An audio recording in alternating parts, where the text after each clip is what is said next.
తిరుమల శ్రీవారి ఆలయాన్ని చంద్రగ్రహణం కారణంగా మూసివేశారు.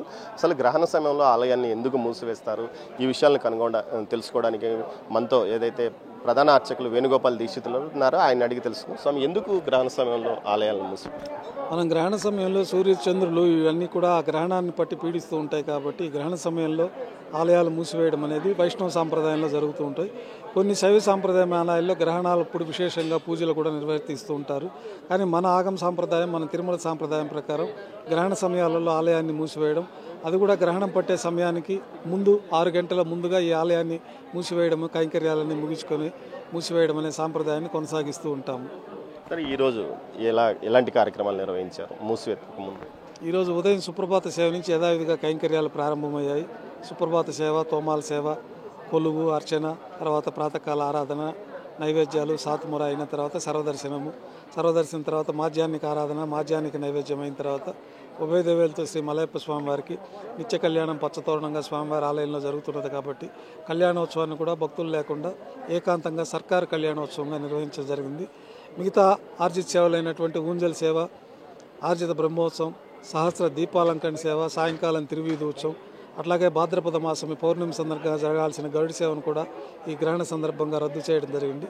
ఈ గ్రహణం రాహుగ్రస్త చంద్రగ్రహణంగా చెప్పబడింది. ఈ గ్రహణం శతభిష నక్షత్రము, పూర్వభద్ర నక్షత్రాల్లో సంభవిస్తుంది కాబట్టి ఆ నక్షత్ర జాతకులు కొంచెం జాగ్రత్తగా ఉండి గ్రహణాన్ని చూడకుండా చంద్రునికి స్మరణ చేసుకోవడం మంచిది. అట్లాగే గ్రహణం పూర్తి అయిన తర్వాత కూడా స్నానాదులు ఇవన్నీ ఆచరించి శుచి శుభ్రంగా స్వామివారి యొక్క పరిపూర్ణ అనుగ్రహాన్ని పొందగోరుతూ వారి ఇళ్లలో వారి పూజా ప్రార్థనలు చేసుకోవచ్చు. రేపు ఆలయంలో ఎలాంటి కార్యక్రమాలు, గ్రహణం పూర్తి అయిన తర్వాత ఎన్ని గంటలకు తెరుస్తారు, ఎలాంటి కార్యక్రమాలు?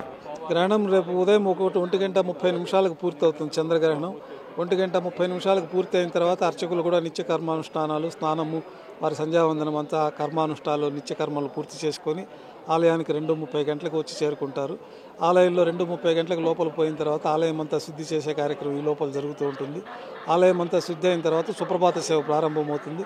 లోపల సుప్రభాత సేవలో ఏకాంతంగా పుణ్యావచన కార్యక్రమాలు ప్రారంభించి సుప్రభాత సేవ పూర్తయిన వెంటనే కోర్టులో ప్రసాదాలు తయారీ ప్రాంతాల్లో అంతా పుణ్యావచన జలాన్ని ప్రోక్షణ గావించిన తర్వాత యథావిధిగా కైంకర్యాలు, తోమాల సేవ, కొలువు, అర్చన, సహస్రనామార్చన, ఇతర కైంకర్యాలన్నీ యథావిధిగా నిర్వహించబడతాయి. గ్రహణ సమయంలో ఎలాంటి జాగ్రత్తలు తీసుకోవాలి? గ్రహణ సమయంలో కొంతమంది జాతకులకి ఇబ్బందులు ఏర్పడతాయంటూ సోషల్ మీడియా కానీ ఇతర కానీ భయంకరంగా ఉదరగొట్టి వారిని భయపెడుతున్న పరిస్థితి. అసలు నిజంగా గ్రహాలు మనిషిని ఇంత ఇబ్బంది పెడతాయి?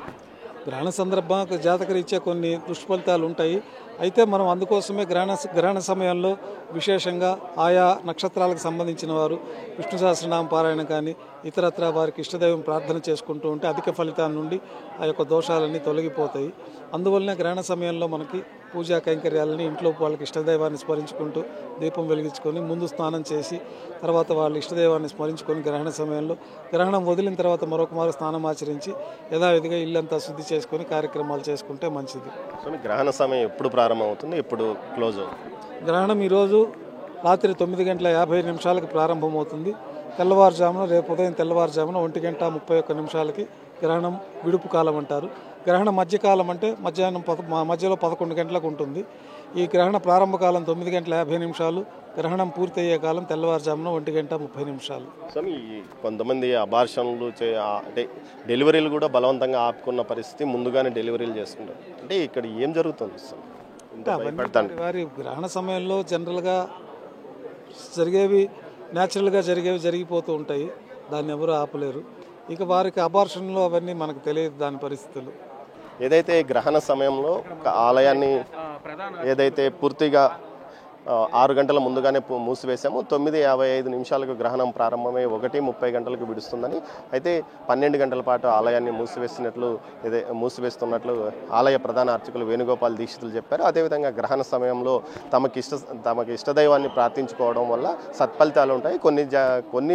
కొన్ని నక్షత్రాలకు సంబంధించిన వారికి కొంత ఇబ్బందికరమైన పరిణామం ఉంటే వారు ఆ నక్షత్రాలకు సంబంధించిన వారు ప్రార్థనలు చేసుకోవడం మంచిదని చెప్తున్నారు. రాహుగ్రస్తమైన చంద్రగ్రహణాన్ని కావడం వల్ల ఈ గ్రహణానికి సంబంధించి సుదీర్ఘకాలం మన దేశంలో కనిపించడం వల్ల దానికి సంబంధించి 12 గంటల పాటు ఆలయాన్ని మూసివేయాల్సి వస్తుందని ఆయన అంటున్నారు. కెమెరా పర్సన్ పురుషోత్తంతో దామోదర్, తిరుమల నుంచి.